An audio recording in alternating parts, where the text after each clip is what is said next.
ซ้อมจูนเรืองสไรมับลวกทนำสำรกตมงุนกิ่งก็ลวกทนำแสงសូមរីករាយសើចដូចតទៅពន្លឺព្រះអាទិត្យនាពេលព្រឹកព្រលឹមបានចាំងទម្លុះមុនជួរវាំងនន់ពណ៌ផ្កាឈូកចូលមកក្នុងបន្ទប់ជួលតូចមួយដែលពោពេញទៅដោយប្រអប់ឡាំងថ្នាំសម្រាប់ទម្ងន់ត្រួតលើគ្នាដូចភ្នំស្រីម៉ាប់ដែលមានរូបរាងមូលខ្លឹមដូចផ្លែខ្នុរទុំនិងមានសាច់ត្រលុកត្រលន់គួរឲ្យខ្នាញ់កំពុងតែប្រយុទ្ធយ៉ាងស្វិតស្វាញ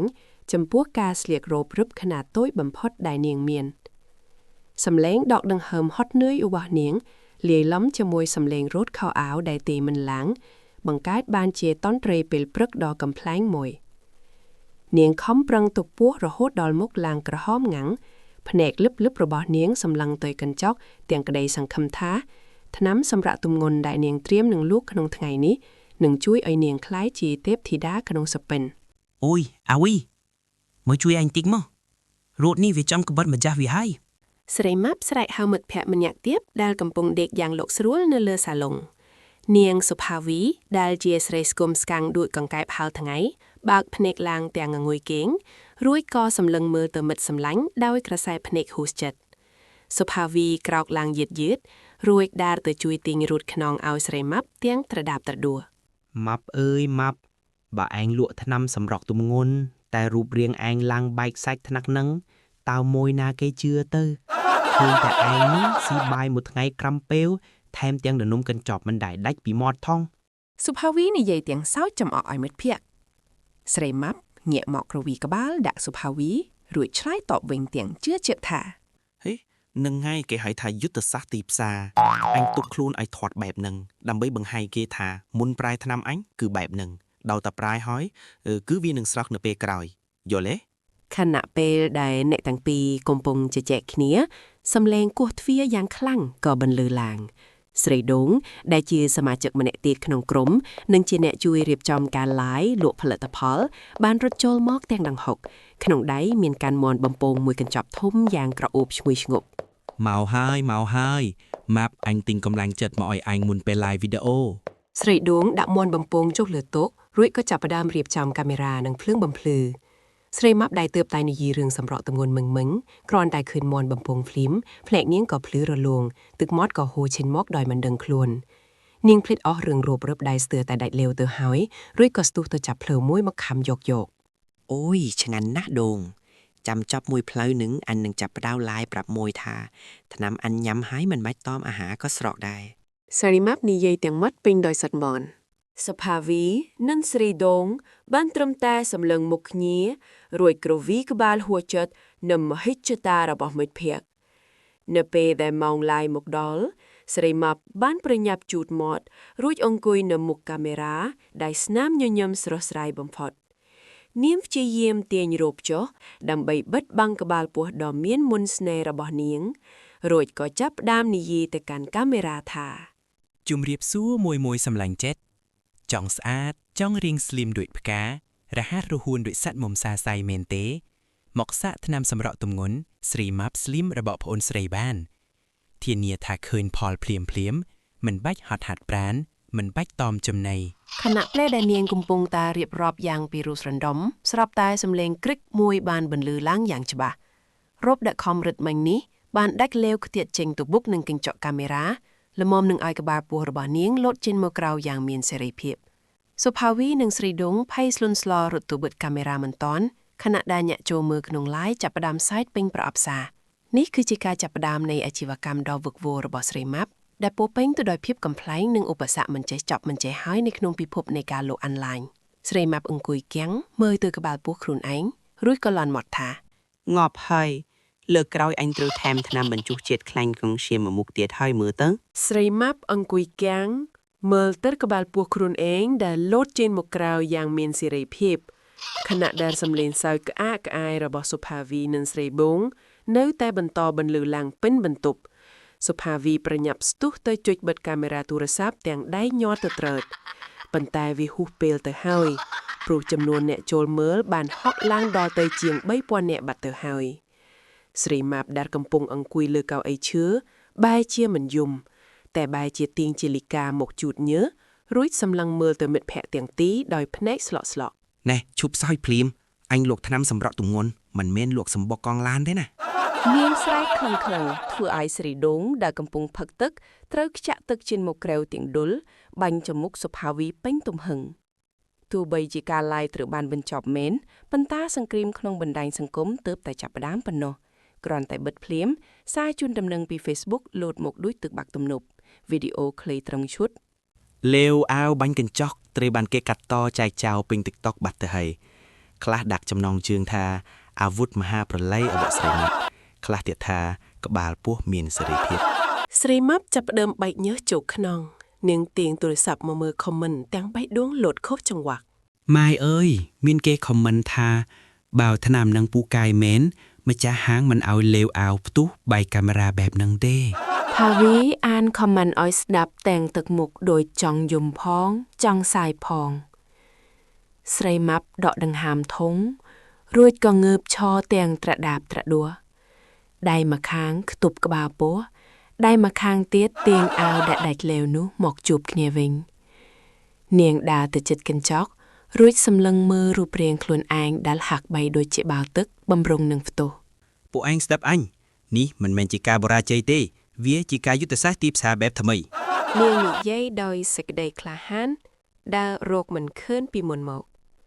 ស្រីដងស៊ូទាំងងើងឆ្ងល់ យុទ្ធសាស្ត្រស្អីទៅម៉ែគេសោតពេញស្រុកហើយហ្នឹង ស្រីម៉ាប់ញញឹមបែបមានល្បិចរួចឆ្លើយថា គឺយុទ្ធសាស្ត្រមុននឹងក្រោយម៉េចឥឡូវគ្រប់គ្នាស្គាល់អញថាជាស្រីម៉ាប់ក្បាលពោះផ្ទុះលេវហើយចុះបើពីខែទៀតអញប្រែជា slim ដូចតារាបងអានម៉ូដវិញអញគិតមើលទៅតើថ្នាំសម្រក់យើងនឹងលក់ដាក់កម្រិតណា លឺសំដីមហិច្ឆតារបស់មិត្តភ័ក្តិសុផាវីនិងស្រីដងសម្លឹងមុខគ្នាទាំងមិនចង់ជឿពួកគេដឹងច្បាស់ណាស់ថាស្រីម៉ាប់គឺជាមនុស្សដែលឃើញមន់ដុតមិនបានឃើញតែគត់មិនរំលងតែឲ្យនាងមកតមអាហារលេបថ្នាំសម្រាប់បានយ៉ាងម៉េចទៅប៉ុន្តែក្នុងកាលៈទេសៈនេះគ្មានភ្លើថយក្រោយឡើយស្រីម៉ាប់ចាប់ផ្ដើមរៀបចំផែនការថ្មីភ្លាមៗនាងបង្កប់ឲ្យស្រីដងទៅទិញជញ្ជីងធ្លឹងទម្ងន់ប្រភេទ Digital ដែលទំនើបបំផុតនិងទិញម៉ាស៊ីនវាស់ជាតិខ្លាញ់មកត្រៀមទុក ចាប់ពីថ្ងៃស្អីទៅអញនឹង live បង្ហាញពីការស្រក់ទម្ងន់ពិតៗបើមិនស្រក់អញនឹងដើរដោះឲ្យជុំវិញផ្សារឲ្យគេមើល នាងប្រកាសក្តែងទាំងដឹងច្បាស់ថានេះជាការភ្នាល់ដ៏ធំយប់នោះស្រីម៉ាប់ដេកមិនលុកសោះនាងនឹកឃើញតែរូបភាពលេវអាវដែលខ្ទាតចេញទៅនោះដដែលក្នុងចិត្តនាងភ័យផងអរផងព្រោះទោះបីជាមានគេសើចំអកចំនួនអ្នក check follow page របស់នាងបានកើនឡើងរាប់ម៉ឺននាក់ត្រឹមតែមួយយប់សារសួររកទិញថ្នាំក៏មានច្រើនគួរឲ្យកត់សម្គាល់ទោះបីជាភាគច្រើនសួរក្នុងន័យឌឺដងក៏ដោយនាងក្រោកពីគេងទាំងយប់ដើរទៅរកតួទឹកកកបំរុងនឹងទៀងនំខេកមកញ៉ាំដើម្បីបំបត្តិ stress ប៉ុន្តែសម្ដីដែលខ្លួនឯងបានសន្យាមិញនេះបានលោតមកក្នុងខួរក្បាលនាងខំម៉ាត់រួចក៏បិទទ្វារតួទឹកកកវិញយ៉ាងខ្លាំង ទេស្រីម៉ាប់អញត្រូវតែធ្វើឲ្យបានលេវអាវដែលដាច់ទេនោះត្រូវតែបានសងសឹកវិញដោយភាពស្រស់ស្រាត នាងពោលតិចម្នាក់ឯងមុននឹងសម្រេចចិត្តផឹកទឹកត្រជាក់មួយកែវធំរួចដើរទៅដេកវិញទាំងក្បាលពោះនៅតែស្រែករករឿងដដាលនេះគឺជាការចាប់ផ្ដើមនៃសមរភូមិដ៏ពិតប្រាកដរវាងការចង់ស្អាតនិងការចង់ស៊ីដែលស្រីម៉ាប់ត្រូវតែជំនះឲ្យបានក្នុងនាមជាអ្នកលូកថ្នាំសម្រក់ទម្ងន់លំដាប់ពិភពលោកនាងសម្លឹងមើលទៅលើពីតានទាំងមហិច្ឆតាពេញខ្លួនដោយមិនដឹងថាថ្ងៃស្អែកនឹងមានរឿងអ្វីកើតឡើងបន្តទៀតឡើយប៉ុន្តែអ្វីដែលច្បាស់នោះគឺគេរឈ្មោះរបស់ស្រីម៉ាប់បានល្បីសុសសាយពេញផ្ទៃប្រទេសបាត់ទៅហើយព្រឹកព្រលឹមស្រាងស្រីម៉ាប់ភ្ញាក់ឡើងដោយសារសំឡេងទីងមិនដាច់ពីទូរស័ព្ទដៃរបស់នាងគេឈ្មោះដែលល្បីសុសសាយពេញផ្ទៃប្រទេសកាលពីយប់មិញនោះមិនមែនជាការយល់សប្លាយប៉ុន្តែវាគឺជាការពិតដ៏គួរឲ្យតក់ស្លុតបំផុតគ្រាន់តែបើកភ្នែកភ្លាមនាងឃើញសារកំងទិញថ្នាំរាប់រយសារហូរចូលក្នុងប្រអប់សារ Facebook ដោយទឹកបាក់ទំនប់អមដោយវីដេអូខ្លីមួយដែលគេកាត់តពីសកម្មភាពលេវអាវបាញ់កម្លាំងរបស់នាងកាលពីយប់មិញមកធ្វើជាមីមបង្អួតគ្នាពេញបណ្ដាញសង្គមនាងប្រឹងងើបពីគ្រែទាំងត្រដរព្រោះពោះនៅតែស្រែករោរឿងតាំងពីយប់មិញមិនទាន់ឈប់មិនទាន់ទាំងបានលុកមុខលៀងមាត់ផងសុផាវីនិងស្រីដងក៏រត់ត្រហេបត្រហប់ចូលមកក្នុងបន្ទប់ទាំងទឹកមុខស្លេកស្លាំងលាយឡំនឹងភាពរំភើបញាប់ញើជាខ្លាំង បងម៉ាប់ ល្បីហើយបងល្បីដល់ថ្នាក់ហៅលេងលឺបាត់ទៅហើយ សុភាវីស្រែកឡើងទាំងលើកទូរស័ព្ទបង្ហាញចំនួនអ្នកមើលវីដេអូដែលកើនឡើងដល់រាប់លានដងក្នុងរយៈពេលតែមួយយប់ស្រីដងដែលឈរក្បែរនោះសើចផងយំផងរួចនិយាយបន្ថែមទាំងដង្ហើមញាប់ស្ទើរមិនទាន់ មិនត្រឹមតែល្បីទេបងឥឡូវមានគេដាក់រហស្សនាមឲ្យបងថាអ្នកលក់ថ្នាំសម្រក់ទម្ងន់ដែលមានកម្លាំងផ្ទុះខ្លាំងបំផុតក្នុងលោកទៀតផងគេថាសូម្បីតែលេអាវដ៏រឹងមាំក៏ទប់ទល់នឹងមហិទ្ធិឫទ្ធិសាច់ឈាមរបស់បងមិនឈ្នះដែរ ស្រីម៉ាប់ញញឹមទាំងមោទនភាពទាំងមិនដឹងខ្លួនទោះបីដឹងថាគេចំអកឲ្យក៏ដោយនាងទៀងអាវរលុងធំជាងមុនមួយមកពាក់រួចដើរទៅឆ្លុះកញ្ចក់ទាំងទឹកមុខជឿជាក់បំផុត ឃើញទេនេះហើយជាយុទ្ធសាស្ត្រទីផ្សារកម្រិតខ្ពស់បើខ្ញុំមិនធ្វើឲ្យលេវអាវដាច់ទេតើមានអ្នកណាដឹងថាខ្ញុំមានសាច់ឈាមទលុកទលន់គួរឲ្យចង់សម្រក់បែបនេះពួកនាងឯងនៅក្មេងខ្ចីណាស់មិនតន់យល់ពីសិល្បៈនៃការលូកឡាយ សុភាវីងក់ក្បាលហួសចិត្តជាខ្លាំងរួចប្រញាប់ប្រាប់ពីបញ្ហាចម្ងល់ដែលកំពុងកើតឡើង បញ្ហានៅត្រង់ថាឥឡូវភ្ញៀវរាប់ពាន់នាក់សួររកតែថ្នាំប្រភេទដែលបងផឹកហ្នឹង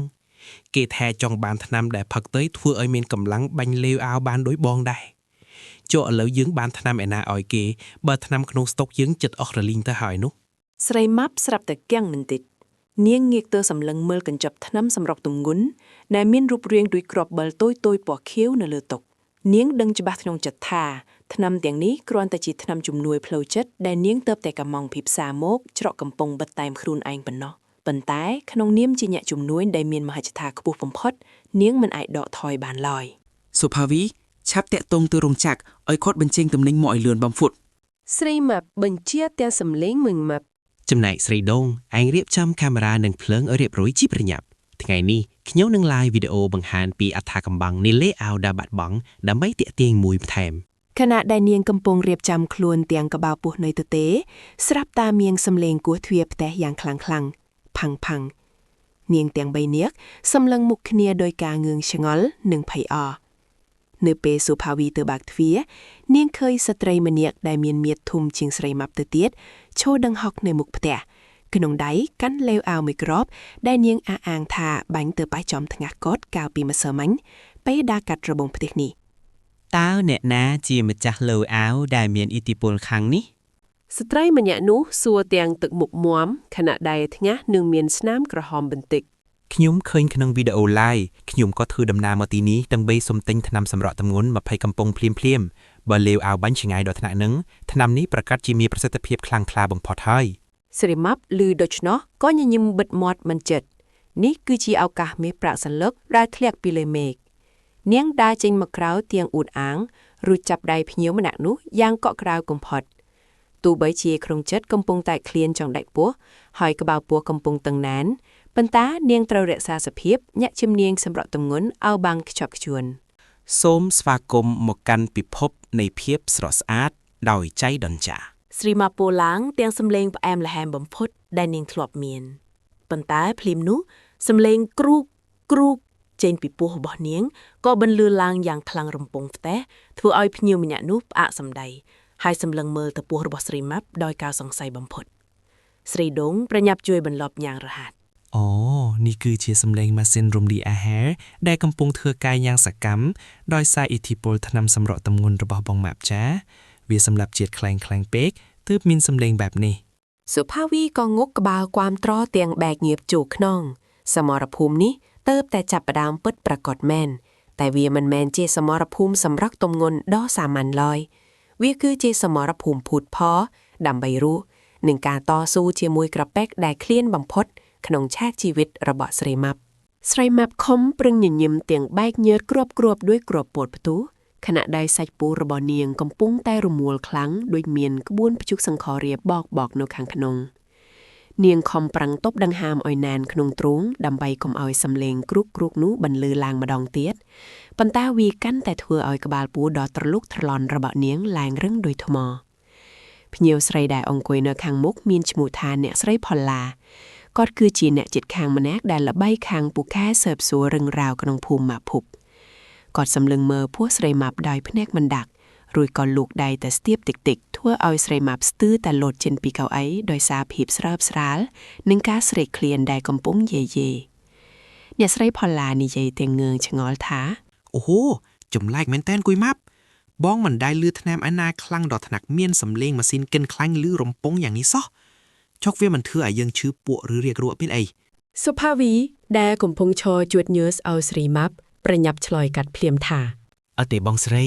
នេះគឺជាបច្ចេកវិទ្យា Nano កំទេចខ្លាញ់ចុងក្រោយបង្អោបពីប្រទេសក្រៅសំឡេងដែលបងឮគឺជាសញ្ញាថាជាតិខ្លាញ់ដែលកក់កអ៊ុញរត់ឆ្នាំកំពុងតែត្រូវកំទេចឲ្យខ្លាយជាធម្មពលវិញដូច្នេះហើយបានជាបងម៉ាប់គាត់មិនឃ្លានបាយតតែសោះទោះបីជាឃើញម្ហូបឆ្ងាញ់នៅមុខក៏ដោយ និយាយរួចសុភាវីក៏លួចកៅភ្នែកសម្លឹងមើលស្រីម៉ាប់ក្នុងន័យប្រមៀងកុំឲ្យនាងបញ្ចេញអាការៈចង់ញ៉ាំអ្វីឲ្យសោះ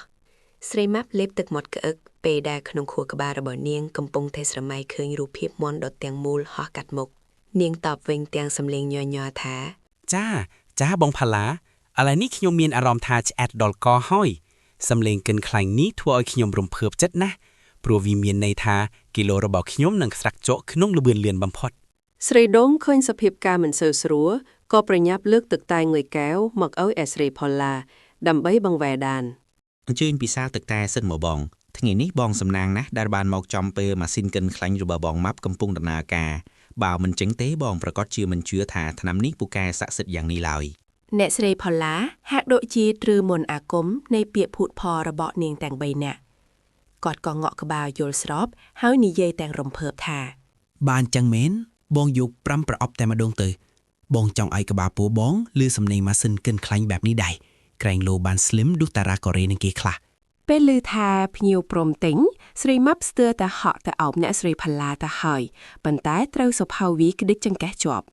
ស្រីដងប្រញាប់ទៅរៀបចំថ្នាំដាក់ថង់យ៉ាងលឿនបំផុតខ្លាចក្រែងភ្ញៀវបដូរចិត្តវិញប៉ុន្តែនៅពេលដែលការលក់ចិត្តនឹងជោគជ័យទៅហើយនោះក្លិនម្ហូបដ៏ឈ្ងុយឈ្ងប់មួយបានហើរចូលតាមបង្អួតមកចំច្រមុះស្រីម៉ាប់ពេញទំហឹងវាគឺជាក្លិនត្រីអណ្ដែងអាំងនិងទឹកត្រីស្វាយខ្ចីដែលផ្ទះអ្នកជិតខាងកំពុងតែធ្វើពោះរបស់ស្រីម៉ាប់ចាប់ផ្ដើមឆ្លើយកបនឹងក្លិននោះភ្លាមៗលើកនេះវាមិនមែនត្រឹមតែសំឡេងគ្រុកធម្មតាឡើយប៉ុន្តែវាបានបន្លឺសំឡេងយ៉ាងវែងដូចជាស៊ីរ៉ែនឡានពេទ្យស្រីម៉ាប់ភ័យស្លន់ស្លាក៏ប្រញាប់យកដៃទាំងពីរខ្ទប់ពោះរួចស្រែកច្រៀងបទចម្រៀងសម័យថ្មីយ៉ាងខ្លាំងដើម្បីបិទបាំងសំឡេងនោះសុភាវីនិងហ្រីដងក៏នាំគ្នាទះដៃនិងច្រៀងរំរែងតាមស្រីម៉ាប់ទាំងភ័យអរអ្នកស្រីផល្លាអង្គុយមើលទាំងភ្ញាំងស្មារតីមិនដឹងថាពួកនាងកំពុងតែធ្វើកម្មវិធីប្រគំតន្ត្រីឬក៏កំពុងលក់ថ្នាំសម្រក់ទម្ងន់ឲ្យប្រកបឡើយភាពចលាចលនៅក្នុងបន្ទប់ទទួលភ្ញៀវកាន់តែកើនឡើងកម្ដៅក្នុងខ្លួនស្រីម៉ាប់កាន់តែក្ដៅហើយសង្គ្រាមរវាងក្រពះដ៏ទំនេរស្អាតនិងមុខមាត់មុខរបរអាជីវកម្មក៏ឈានចូលដល់ចំណុចកំពូលដែលមិនអាចគ្រប់គ្រងបានទៀតឡើយនៅពេលដែលអ្នកស្រីផល្លាហុចលុយមុខឲ្យស្រីម៉ាប់ស្រាប់តែមានអារម្មណ៍ថាវិលមុខព្រោះតែការប្រឹងទប់ដង្ហើមនិងការស្រេកឃ្លានខ្លាំងពេកភ្នែករបស់នាងចាប់ដើមមើលឃើញរូបរាងអ្នកស្រីផល្លាคล้ายជាដុំសាច់មាន់បំប៉ង់ដ៏ធំមួយដែលមានស្លាបហោះក្បែរត្រចៀកនាងលេបទឹកមាត់ម្ដងហើយម្ដងទៀតរួចក៏និយាយចេញមកដោយមិនដឹងខ្លួនថា បងផ្លាថ្នាំនេះបងញ៉ាំហើយបើបងបានត្រីអណ្ដែងអាំងមួយទៀតប្រហែលជាស្រាក់លួនជាងនេះ សុភាវីស្ទើរតែដាច់ផ្ងាពេលឮសម្ដីមួយថ្ងៃរបស់មិត្តភ័ក្តិរួចក៏ប្រញាប់រុញអ្នកស្រីផ្លាចេញពីផ្ទះទាំងប្រធុញញុតដោយលេសថាស្រីម៉ាប់ត្រូវតែជួបគ្រូពេទ្យដើម្បីពិនិត្យមើលម៉ាស៊ីនកិនខ្លាញ់បន្ថែមទៀតទ្វារផ្ទះត្រូវបានបិទគ្រាំងភ្លាមក្រោយពេលភ្ញៀវចាក់ចេញទៅផុតប៉ុន្តែបញ្ហានៅចំពោះមុខគឺស្រីម៉ាប់ដែលកំពុងតែដេកដួលលើឥដ្ឋរួចធ្ងររកតែបាយតែមួយមុខគត់ស្រីម៉ាប់ដែលកំពុងតែដេកដួលលើឥដ្ឋរួចធ្ងររកតែបាយតែមួយមុខគត់ធ្វើឲ្យសុភាវីឈរធ្មឹងទាំងអារម្មណ៍ចង់សើចផងចង់យំផងនាងអោនទៅអង្រួនស្មាមិត្តភ័ក្តិខ្លាំងរួចស្រែកហៅ បងផ្លាថ្នាំនេះបងញ៉ាំហើយបើបងបានត្រីអណ្ដែងអាំងមួយទៀតប្រហែលជាស្រាក់លួនជាងនេះ ស្រីម៉ាប់បើកភ្នែកព្រឹមសម្លឹងមើលពីដានផ្ទះរួចឆ្លើយទាំងសម្លេងខ្សោៗថា វាកំពុងតែកិនខ្លាញ់នឹងហើយតែបញ្ហាគឺវាគ្មានអីឲ្យកិនទៀតទើបវាចាប់ផ្ដើមកិនពួកវៀនខ្ញុំចំនួនវិញសុភាវីអើយសុំតែបាយមួយចានមកខ្ញុំនឹងមានកម្លាំងលក់ថ្នាំបន្តទៀតហើយ បើមិនបានបាយទេខ្ញុំនឹងខ្លាយជាខ្មោចលក់ថ្នាំសម្រាប់ទំងន់ដំបូងគេក្នុងប្រវត្តិសាស្ត្រមិនខានឡើយ សុភាវីតបសំណាតស្ទើរមិនជាប់នាងព្យាយាមលើកស្រីម៉ាប់ឲ្យអង្គុយត្រង់ខ្លួនប៉ុន្តែទំងន់របស់មិត្តសម្លាញ់ម្នាក់នេះមិនមែនជាការងាយស្រួលឡើយក្នុងខណៈនោះស្រីដងដែលទៅតែដើរចូលមកដល់ក្នុងផ្ទះទាំងទឹកមុខភ័យស្លិនស្លាក៏ស្រែកឡើង ចប់មែនតើហើយអ្នកទាំងពីរសុភាវីនិងស្រីម៉ាប់ងាកទៅមើលមិត្តម្នាក់ទៀតស្ទើរតែព្រមគ្នាស្រីដងលើកទូរស័ព្ទបង្ហាញរូបភាពមួយសន្លឹកដែលមានមនុស្សចូលមកបញ្ចេញមតិយ៉ាងច្រើនកុះកក្នុងទំព័រ Facebook លុកថ្នាំរបស់ពួកគេម្នាក់ក្នុងចំណោមនោះគឺជាអ្នកស្រីផល្លាដែលទើបតែចេញទៅមិញនេះគាត់បានបង្ហោះសារថាថ្នាំនេះពិតជាស័ក្តិសិទ្ធិមែនគ្រាន់តែឮឈ្មោះក៏ធ្វើឲ្យអ្នកលោកងងុយដេកហើយមកមើលរកត្រីអណ្ដែកអាងដែរមិនដឹងថាជាថ្នាំសម្រាប់ទម្ងន់ឬក៏ថ្នាំសណ្ដំទេលោកអើយ សុភាវីស្ទើរតែដាច់ផ្ងាជាលើកទី2នាងដឹងច្បាស់ថាប្រសិនបើមិនធ្វើអ្វីមួយទេមុខរបរលក់ថ្នាំសម្រាប់ទម្ងន់របស់ពួកគេនឹងត្រូវរលាយជាអាសាបង់ចាក់ជាមិនខាននាងសម្រេចចាប់ស្រីម៉ាប់អង្រួនម្ដងទៀតរួចនិយាយទាំងមើងម៉ាត់ យើងត្រូវតែឡាយឥឡូវនេះដើម្បីបកស្រាយម៉ាប់ឯងត្រូវតែធ្វើខ្លួនឲ្យស្រស់ស្រាយបំផុតហើយប្រាប់គេថាឯងមកមើលរកត្រីអាំងគឺដោយសារតែថ្នាំនេះធ្វើឲ្យឯងសម័យឃើញម្ហូបដែលឯងធ្លាប់ចូលចិត្តប៉ុន្តែញ៉ាំមិនចូល ស្រីម៉ាប់ងក់ក្បាលយល់ស្របទាំងបង្ខំចិត្តទោះបីជាក្នុងចិត្តនាងកំពុងតែស្រមៃឃើញងួនខ្វាយហោះកាត់មុខដូចជាយន្តហោះចម្បាំងយ៉ាងណាក៏ដោយការរៀបចំឆាកសម្រាប់ឡាយលក់ដយចាប់ផ្ដើមឡើងយ៉ាងប្រញាប់ប្រញាល់បំផុតសុភាវីរៀបចំភ្លើងឲ្យភ្លឺចាញ់ចាញ់រីឯស្រីដងជួយតុបតែងមុខឲ្យស្រីម៉ាប់យ៉ាងក្រាក់ដើម្បីបិទបាំងសភាពស្លេកស្លាំងដោយសារការអត់ឃ្លាមយូរម៉ោងនៅពេលកាមេរ៉ាចាប់ផ្ដើមដំណើរការស្រីម៉ាប់ក៏ញញឹមយ៉ាងស្រស់ដាក់កញ្ចក់ទូរស័ព្ទទោះបីជាពោះរបស់នាងកំពុងតែរត់សំឡេងគ្រូកខ្លាំងជាងសំឡេងម៉ាស៊ីនត្រជាក់កំពុងបន្ទប់ទៅទៀតសុភាវីចាប់ផ្ដើមនិយាយណែនាំផលិតផលដោយភាពជឿជាក់បំផុត សួស្ដីមួយទាំងអស់គ្នាថ្ងៃនេះយើងមកបកស្រាយរឿងយល់សប្តិឃើញត្រីអាំងមិញនេះពិតណាស់ថ្នាំសម្រាប់ទម្ងន់របស់យើងមិនត្រឹមតែជួយឲ្យស្រស់គីឡូទេតែវាថែមទាំងជួយឲ្យយើងមានអារម្មណ៍ល្អរហូតដល់យល់សប្តិឃើញរបស់ឆេងតែញ៉ាំមិនកើតព្រោះវាឆ្អែតរហូតដល់ក ស្រីម៉ាប់ព្យាយាមទប់អារម្មណ៍ខណៈដែលភ្នែកនាងសម្លឹងមើលទៅកញ្ចប់នំដែលស្រីដងកំពុងលួចញ៉ាំនៅពីក្រោយកាមេរ៉ានាងលើកថ្នាំមួយគ្រាប់បង្ហាញទៅកាន់អ្នកមើលរួចនិយាយទាំងញ័រមាត់ ចាពិតមែនហើយញ៉ាំថ្នាំនេះហើយបើទោះជាមានត្រីអណ្ដែងអាំងដាប់ទៀតក៏ខ្ញុំមិនឃ្លានដែរ មិនតនិយាយចោលផងសំឡេងពុះរបស់នាងក៏លួនឡើងយ៉ាងខ្លាំងគ្រូករហូតដល់អ្នកដែលកំពុងមើល live រាប់រយនាក់ខមមិនសួរភ្លាមថា តើនឹងជាសំឡេងម៉ាស៊ីនកិនខ្លាញ់មែនពេ សុភាវីភាំងបន្តិចរួចក៏ប្រញាប់តបទៅវិញទាំងត្រង់អ ចាពិតមែនហើយនេះគឺជាសំឡេងម៉ាស៊ីនកិនខ្លាញ់កម្រិតធ្ងន់បំផុតរបស់ស្រីម៉ាប់បើលួនសំឡេងបែបនេះមានន័យថាខ្លាញ់កំពុងតែរលាយហើយចា ខណៈដែលការ live កំពុងតែទទួលបានការចាប់អារម្មណ៍ខ្លាំងក្លាស្រីម៉ាប់ស្រាប់តែមានអារម្មណ៍ថាពិភពលោកចាប់ផ្ដើមវល់ម្ដងទៀតនាងសម្លឹងមើលកាមេរ៉ាឃើញមុខសុភាវីคล้ายជាដុំសាច់មាន់បំពង់ពណ៌មាសរីឯស្រីដងคล้ายជាដបទឹកក្រួយត្រជាក់ចាត់ដែលគួរឲ្យចង់ក្រែបនាងមិនអាចទ្រាំបានទៀតទេស្រីម៉ាប់ក៏ស្ទុះទៅចាប់ដៃសុភាវីរួចខំមួយម៉ាត់យ៉ាងពេញទំហឹងព្រោះស្មានតែជាភ្លើមាន់បំពង់ដោះស្រួយស្រែបសំឡេងស្រែបផ្អើលពេញផ្ទះធ្វើឲ្យការ live ត្រូវកាត់ផ្ដាច់ភ្លាមចំណែកអ្នកមើលតាមអនឡាញវិញបានត្រឹមតែអង្គុយហួសចិត្តនឹងបច្ចេកទេសកិនខ្លាញ់ដល់ចម្លែកនិងហិង្សាខុសពីគេមួយនេះស្ថានភាពកាន់តែវឹកវរពេលស្រីម៉ាប់មិនព្រមលេងដៃសុភាវីសោះឡើយស្ថានភាពកាន់តែវឹកវរពេលស្រីម៉ាប់មិនព្រមលេងដៃសុភាវីសោះឡើយសំឡេងស្រែកយំរកជំនួយរបស់សុភាវីបានធ្វើឲ្យអ្នកជិតខាងផ្អើលឆៅឡៅខណៈដែលស្រីដួងភ័យស្លន់ស្លោរឹតតែយកវែកឆាពីក្នុងផ្ទះបាយមកគោះក្បាលស្រីម៉ាប់តិចដើម្បីឲ្យនាងដឹងខ្លួន ស្រីម៉ាប់ភ្ញាក់ឡើងនោះមិនមែនជាមាន់បំពងទេវាគឺជាសាច់ដៃមិត្តភក្តិអានេះណា ស្រីដងស្រែកខ្លាំងដាក់ត្រចៀកនាងភ្លាមនោះស្រីម៉ាប់ហាក់ដូចជាត្រូវរន្ទះបាញ់នាងបើកភ្នែកព្រឹមរួចក៏ខ្ជាក់ដៃសុភាវីចេញពីមាត់យ៉ាងលឿននៅពេលដែលនាងឃើញឈាមតិចនិងស្នាមធ្មេញដាមជាប់លើស្បែកសខ្ចីរបស់មិត្តសម្លាញ់នាងសម្លឹងមើលមុខសុភាវីដែលកំពុងយំអណ្ដើតអណ្ដករួចសួរដោយសម្ដីរដាក់រដប់ថា ចុំមាន់បំពងមិញទៅណាហើយហេតុអីបានជាឯងមកអង្គុយយំនៅទីនេះ សុភាវីខឹងខ្លាំងរហូតនិយាយមិនចិននាងលើកដៃដែលរងរបួសបង្ហាញទៅកាន់ស្រីម៉ាប់ទាំងញ័រទៅត្រឹក មាន់បំពងស្អីអញធ្វើដៃយកស្ទើរដាច់ទៅហើយថ្នាំសម្រាប់ទម្ងន់នេះវាធ្វើឲ្យអញឈួតហើយមែនទេ ស្រីម៉ាប់ភ្ញាក់ផ្អើលយ៉ាងខ្លាំង នាងលើកដៃខ្ទប់មាត់រួចងាកទៅមើលកាមេរ៉ាដែលនៅតែបន្តដំណើរការថតសកម្មភាពត្រដោកខ្យល់របស់ពួកគេ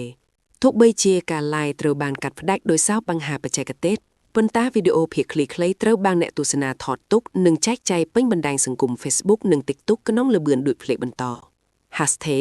#MapTheZombie និង Wet Lost Chicken ចាប់ដើមល្បីសុសសាយធ្វើឲ្យមហាជនផ្ទុះសំណើផងនិងហួចចិត្តផងចំពោះយុទ្ធសាស្ត្រលួចដូរដ៏ចម្លែកនេះអ្នកខ្លះ comment ថានេះជាថ្នាំសម្រក់ទម្ងន់ឬជាថ្នាំបណ្ដុះសុភមង្គលជាខ្មោចឆោងចំណែកអ្នកខ្លះទៀតថា អ្នកលក់ឃ្លានដល់ថ្នាក់នឹងចុះតម្រាំញាត់ទិញញ៉ាំទៀតមិនស៊ីដល់សាច់ញាត់ឯងអស់ហើយទីអី ខណៈដែលស្រីម៉ាប់កំពុងអង្គុយលួងលោមសុផាវីដោយការសន្យាថានឹងប៉ាវស៊ុបមួយខែពេញស្រីដងដែលកំពុងឆែកមើលទូរស័ព្ទក៏ស្រែកឡើងដោយក្តីរំភើបលាយឡំនឹងការភ័យខ្លាច អ្នកទាំងពីរមើលនេះចំនួនអ្នកតាមដានเพจយើងកើនឡើងដល់រាប់សែននាក់ក្នុងរយៈពេលតែប្រមាណនាទីមនុស្សគ្រប់គ្នាចង់ដឹងថាតើថ្នាំសម្រក់ទម្ងន់យើងជាថ្នាំសម្រក់ឬជាថ្នាំធ្វើឲ្យមនុស្សខ្លាចជាសត្វសាហាវ ស្រីម៉ាប់ដកដង្ហើមធំនាងមានអារម្មណ៍វិលវល់មកខាងសប្បាយចិត្តដែលល្បីមកខាងទៀតបារម្ភពីសុខភាពផ្លូវចិត្តរបស់ខ្លួនឯងនាងចាប់ផ្ដើមយល់ថាថ្នាំនេះប្រហែលជាមានឥទ្ធិពលខ្លាំងពេកលើប្រព័ន្ធប្រសាទធ្វើឲ្យនាងឃ្លានរហូតឃើញអ្វីៗគ្រប់យ៉ាងជាអាហារបែបនេះក្នុងចិត្តនាងនៅតែមិនទាន់បាសស្រមៃស្រមៃឡើយទោះជាដឹងថាខ្លួនខុសក៏ឃ្លានសាច់មាន់បំពង់នៅតែហោះកាត់ចมูกនាងដដែលយើងត្រូវបកស្រាយជាបន្ទាន់សុផាវីនិយាយទាំងអួលដៅមឹករួចយកបាំងមកបិទរបួសដែលនៅឈឺផ្សាបើមិនដូច្នោះទេប៉ូលីសនឹងមកអូសក្បាលឯងចិនពីផ្ទះមិនខានពីបកបង្កហិង្សាក្នុងពេលឡាយស្រីដងងក់ក្បាលយល់ស្របរួចក៏រៀបចំកាមេរ៉ាសារជាថ្មីដើម្បីត្រៀមខ្លួនឡាយបកស្រាយនិងសំទោសជាសាធារណៈប៉ុន្តែបញ្ហានោះគឺស្រីម៉ាប់នៅតែមានអារម្មណ៍ថាស្រីដងមើលទៅដូចជាដប់ទឹកក្រួចដ៏ត្រជាក់ហើយសុផាវីវិនកំពុងតែคล้ายជាដុំសាច់មាន់បំពង់ពណ៌មាសម្ដងទៀតនៅក្នុងកែវភ្នែករបស់នាងព្យាយាមទប់អារម្មណ៍ញ៉ាំទឹកឲ្យបានច្រើនដើម្បីឲ្យបាត់ឃ្លានប៉ុន្តែពោះរបស់នាងនៅតែបន្តរោទៅគ្រោកដូចជាសំឡេងតន្ត្រីរ៉ុកដែលមិនព្រមឈប់សោះឡើយនៅក្នុងចិត្តរបស់ស្រីម៉ាប់នាងដឹងថានេះគឺជាឱកាសមាសដើម្បីលក់ថ្នាំបាយដាច់ព្រមមានមនុស្សចូលមើលច្រើនមិនធ្លាប់មាន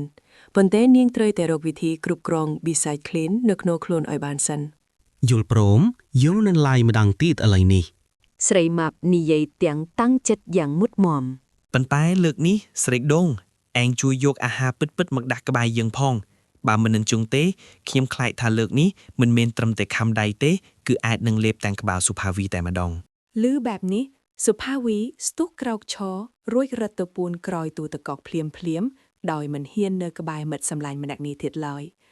បរិយាកាសនៅក្នុងផ្ទះកាន់តែតានតឹងផងនិងកំប្លែងផងមុនពេលដែលការ live វគ្គថ្មីចាប់ផ្ដើមដែលជាវគ្គសម្រេចវាសនានៃអាជីវកម្មលក់ថ្នាំសម្រាប់ទម្ងន់របស់ពួកគេថានឹងហោះឡើងលើមេឃឬធ្លាក់ចុះនរកពន្លឺភ្លើងស្ទូឌីយោដែលឆ្នៃឡានយ៉ាងតុកក្រហល់បានជះពន្លឺពេញបន្ទប់ទទួលភ្ញៀវជាសញ្ញាថាការប្រយុទ្ធលើសមរភូមិអនឡាញបានចាប់ផ្ដើមជាថ្មីស្រីម៉ាប់ដកដង្ហើមធំព្យាយាមសម្រួលអារម្មណ៍ដែលកំពុងតែច្របូកច្របល់រួចរៀបចំខ្លួនឲ្យមើលទៅដូចជាអ្នកជំនាញសុខភាពម្នាក់ទោះបីជាក្នុងចិត្តរបស់នាងពេលនេះកំពុងតែស្រមៃឃើញតែរូបភាពមន់បំពង់ហោះហើរក៏ដោយស្រីដងដែលធ្លាប់តែយឺតយ៉ាវពេលនេះរហ័សដូចហោះនាងបានរៀបចំថាសអាហារដ៏ធំមួយដែលមានទាំងមន់បំពង់ស្រួយនិងជ្រូកខ្វាយដែលមានក្លិនឈ្ងុយឈ្ងប់មកដាក់នៅក្បែរដៃស្រីម៉ាប់ប៉ុន្តែដាក់នៅក្រៅប្លង់កាមេរ៉ាបន្តិចដើម្បីកុំឲ្យអ្នកមើលចាប់ថ្នាក់បានត្រៀមខ្លួនរួចរាល់ហើយនៅហ្នឹង ដងសួរទាំងសឹបខ្សឹបខណៈដលដៃកំពុងកាន់ទូរស័ព្ទត្រៀមចុចប៊ូតុង Go Live ស្រីម៉ាប់ងក់ក្បាលយ៉ាងមាំរត់ងាកទៅរកសុផាវី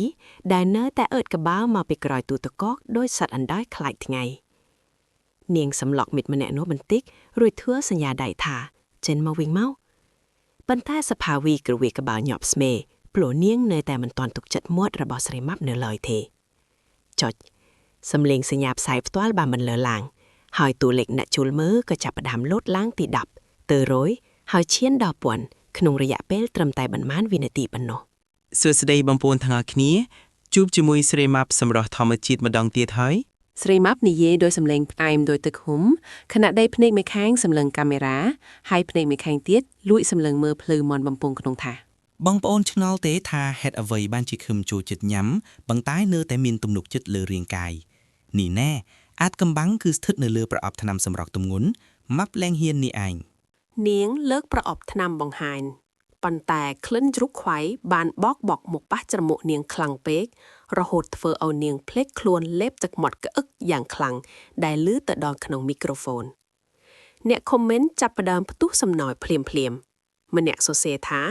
Idol លេបទឹកមាត់ដាក់ថ្នាំឬលេបទឹកមាត់ដាក់លីណាំង ម្នាក់ទៀតសួរថាឃើញ idol ញីច្រមុះមិញនេះកំពុងឃ្លានមែនទេ ឃើញសភាពការមិនស្រួលសុភាវីដែលពួនក្រៅទូទឹកកកចាប់ផ្ដើមធ្វើសញ្ញាដៃដូចជាមនុស្សកំពុងហែលទឹកដើម្បីប្រាប់ស្រីម៉ាប់ឲ្យបន្តនិយាយពីអត្ថប្រយោជន៍ថ្នាំស្រីម៉ាប់យល់សញ្ញានោះក៏បន្តទាំងត្រដាប់ត្រដួលថា ថ្នាំនេះបងប្អូនគឺវាជួយដុតបងផ្លាញជាតិខ្លាំងណាស់ទោះបីបងប្អូនញ៉ាំជ្រូកខ្វៃមួយក្បាលក៏វាមិនឲ្យជាតិខ្លាំងនៅជាប់ក្នុងខ្លួនដែរ និយាយបណ្ដាដែលនាងលួចកាត់សាច់ជ្រូកខ្វែមួយដុំតូចញ៉ាត់ចូលមាត់រួចទំពាយ៉ាងលឿនមុននឹងហើបមាត់និយាយបន្ត ញ៉ាំហើយស្រួលខ្លួនដូចហោះ ចំណែកស្រីដូងអ្នកឈរកាន់កាមេរ៉ាភ័យឡើងបែកញើសចូលខ្នងព្រោះនាងឃើញចំនួនអ្នកមើលកើនឡើងដល់ 5,000 អ្នកហើយនេះជាកំណត់ត្រាថ្មីមួយសម្រាប់ពួកគេប៉ុន្តែអ្វីដែលធ្វើឲ្យគ្រប់គ្នាកាន់តែកំ pl ែងនោះគឺនៅពេលដែលស្រីម៉ាក់ព្យាយាមពន្យល់ពីវិធីប្រើប្រាស់នាងបែរជាយកសាច់មួនបំពងមកចង្អុលចំនួនប្រអប់ថ្នាំទៅវិញ បងប្អូនគ្រាន់តែលេបអាមួយនេះអូយច្រឡំលេបថ្នាំនេះមួយគ្រាប់មុនពេលចូលគេង សុភាវីឃើញបែបនេះទ្រាំលែងបានក៏ស្ទុះចេញពីក្រោយទូទឹកកកមកជួយសង្គ្រោះស្ថានភាពប៉ុន្តែជាអកុសលនាងបែរជាចំពុបជើងនឹងខ្សែភ្លើងបណ្ដាលឲ្យដួលទៅលើតុអាហារដែលស្រីដងរៀបចំទុកសំឡេងប្រាវបានបន្លឺឡើងពេញការផ្សាយផ្ទាល់មួនបំពងនិងជ្រូកខ្វៃហោះពេញអាកាសរួចធ្លាក់ចុះមកលើក្បាលស្រីម៉ាប់ចំតែម្ដងទិដ្ឋភាពនោះបានធ្វើឲ្យអ្នកមើលកើនឡើងដល់ 10,000 អ្នកភ្លាមដោយសារតែភាពភ័ន្តច្រឡំនិងភាពកំប្លែងហួសថ្លែងស្រីម៉ាប់អង្គុយស្ងៀមដោយរូបសំណាកជាមួយនឹងសាច់ជ្រូកខ្វៃមួយដុំនៅជាប់លើសក់រីឯសុភាវីដេកផ្ងាយជើងនៅលើអ៊ីតស្រីម៉ាប់សម្លឹងមើលកាមេរ៉ាទាំងភ្នែកស្លុតរួចនិយាយតិចៗថា នេះគឺជាបច្ចេកទេសស្រូបយកជាតិខ្លាញ់តាមបែបធម្មជាតិរបស់ថ្នាំយើងបងប្អូន ការ live វគ្គនេះមិនដឹងថាហោះឡើងមេឃឬធ្លាក់នរកទេប៉ុន្តែដែលដឹងច្បាស់គឺវាបានคล้ายជាវីដេអូ viral បាត់ទៅហើយវាបានคล้ายជាវីដេអូ viral បាត់ទៅហើយមិនត្រឹមតែនៅក្នុងស្រទាប់អ្នកចង់សម្រក់ទម្ងន់ប៉ុណ្ណោះទេប៉ុន្តែថែមទាំងល្បីដល់ក្រុមអ្នកហូបជុកនិងអ្នកដែលចូលចិត្តមើលរឿងកំហ្វាញ់ទៀតផងជំនុំអ្នកចូលមើល views កើនឡើងយ៉ាងគំហុកដោយទឹកបាក់ទំនប់ខណៈដែលប្រអប់សាររត់លោតឡើងមិនឈប់ឈរសូម្បីតែទូរស័ព្ទដែលកំពុង live ក៏ចាប់ផ្ដើមកដោរហូតដល់ញ័រដៃស្រីម៉ាប់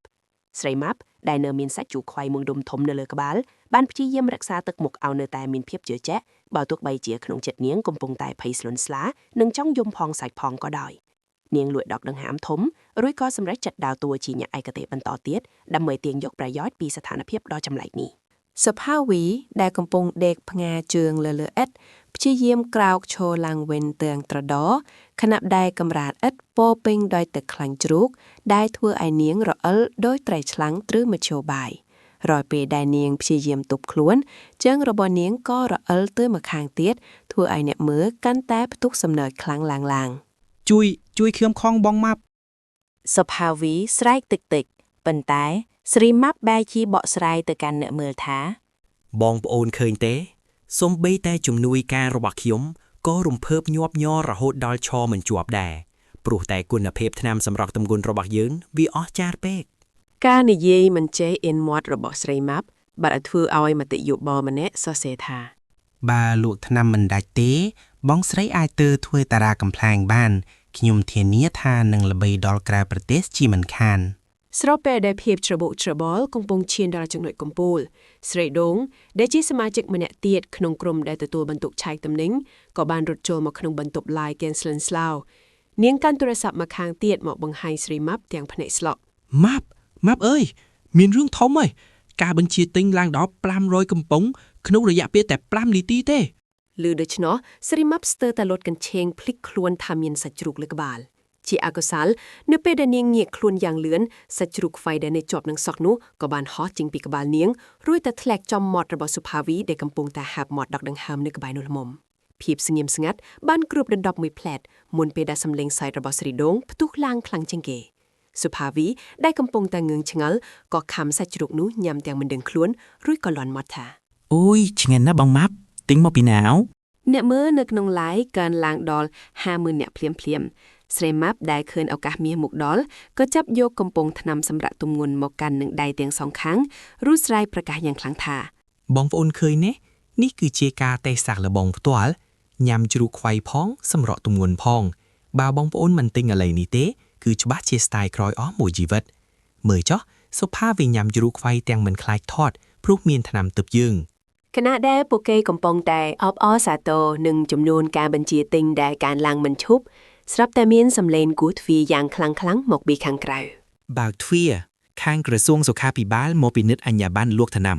សម្លេងដ៏ធ្ងន់នោះធ្វើឲ្យអ្នកទាំង3នាក់ត្រាជាក់ចុងដៃចុងជើងភ្លាមស្រីម៉ាប់ដែលកំពុងតែសម្លេងដ៏ធ្ងន់នោះធ្វើឲ្យអ្នកទាំង3នាក់ត្រាជាក់ចុងដៃចុងជើងភ្លាមស្រីម៉ាប់ដែលកំពុងតែញញឹមបិទមាត់មិនជិតស្រាប់តែប្រើជាស្លេកស្លាំងនាងងាកមកមើលកាមេរ៉ាដែលនៅតែបន្ត live រួចខ្សឹបដាក់មីក្រូថៃ បងប្អូនចាំបន្តិចណាខ្ញុំទៅទទួលភ្ញៀវពិសេសសិន នាងព្យាយាមបិទ live ប៉ុន្តែដោយសារតែភាពស្លន់ស្លោម្រាមដៃរបស់នាងបែរជាទៅជិតបដូរជាកាមេរ៉ាក្រោយដែលបង្ហាញឲ្យឃើញគំនរកំពុងថ្នាំដែលគ្មានស្លាកសញ្ញាត្រឹមត្រូវនៅពីក្រោយខ្នងទ្វីន ស្ថានភាពកាន់តែអាក្រក់ទៅនៅពេលដែលសុផាវីព្យាយាមក្រោកឈរជួយបិទកាមេរ៉ាប៉ុន្តែនាងបែរជាទៅចំពប់ជើងនឹងខ្សែភ្លើងបណ្ដាលឲ្យអំពូលភ្លើងបំភ្លឺសម្រាប់ live ធ្លាក់ចុះមកបែកខ្ចាយពេញអ៊ីតផ្សែងចាប់ផ្ដើមហុយចេញពីឧបករណ៍ធីសនីខណៈដែលសម្លេងគោះទ្វារកាន់តែខាងឡើងនិងមានសម្លេងគំរាមថាចិត្តនឹងធ្លាទ្វារចូលមកហើយ ស្រីដួងភ័យពេកក៏រត់ទៅពួនក្រំទុកយ៉ាងលឿនចំណែកស្រីម៉ាប់បានត្រឹមតែឈរធ្លុងកាន់កំប៉ុងថ្នាំជាប់នឹងដៃហាក់ដូចជាកំពុងរងចាំថ្ងៃអវសាននៃអាជីវកម្មរបស់ខ្លួនដែលទើបតែនឹងផ្ទុះខ្លាំងទិដ្ឋភាពចុងក្រោយដែលអ្នកមើលចំនួន 60,000 នាក់បានឃើញគឺស្រីម៉ាប់ដែលកំពុងតែព្យាយាមលាបថ្នាំសម្រាប់ទម្ងន់ខ្លួនឯងទាំងកំប៉ុងដើម្បីបត់បោះស្តាំងបន្តបាយជាស្លាកថ្នាំធ្វើឲ្យភ្នែកនៅលីងឡង់មើលទៅកាមេរ៉ាទាំងគួរឲ្យអាណិតបំផុត ភ្នែកនៅលីងឡាំងមើលទៅកាមេរ៉ាទាំងគួរឲ្យអាណិតបំផុតនោះស្រាប់តែប្រែជាក្រឡេកឡើងលើបន្តិចម្ដងខណៈណែក្របថ្នាំសម្រក់ទម្ងន់ដែលនាងខំលេបទាំងកំប៉ុងនោះហាក់ដូចជាកំពុងធ្វើការតវ៉ាមិនព្រមចូលទៅក្នុងក្រពែឡើយស្រីម៉ាប់ព្យាយាមក្អកយកក្របថ្នាំចេញមកវិញទាំងលំបាកភិចក្របថ្នាំហក់ចេញពីមាត់ដោយក្របកំភ្លើងហក់ទៅចំកញ្ចក់កាមេរ៉ាទូរស័ព្ទដែលកំពុង live ផ្ទាល់បណ្ដាលឲ្យរូបភាពក្នុងអេក្រង់របស់មនុស្ស 60,000 នាក់ប្រែជាព្រឺស្លងសំឡេងទ្វារដែលត្រូវគេធាក់បុកចូលមកយ៉ាងខ្លាំងដាំងបានធ្វើឲ្យធូលីដីហុយត្រឡោមលាឡំជាមួយផ្សែងអគ្គិសនីដែលកំពុងឆេះរលរាវចេញពីឧបករណ៍បំពងសំឡេងមនុស្សមួយក្រុមដែលស្លៀកឯកសណ្ឋានមន្ត្រីជំនាញសុខាភិបាលនិងមាននាងសុផាវីឈរនៅពីមុខគេបន្ផុតគេបានបោះជំហានចូលមកក្នុងបន្ទប់ដោយភាពជឿជាក់និងមានឫទ្ធិអំណាចបំផុតសុផាវីញញឹមចុងមាត់បែបអួតអាងដៃម្ខាងកាន់ឯកសារបដិអាជ្ញាប័ណ្ណអាជីវកម្មដែលនាងបានលួចរៀបចំទុកជាមុន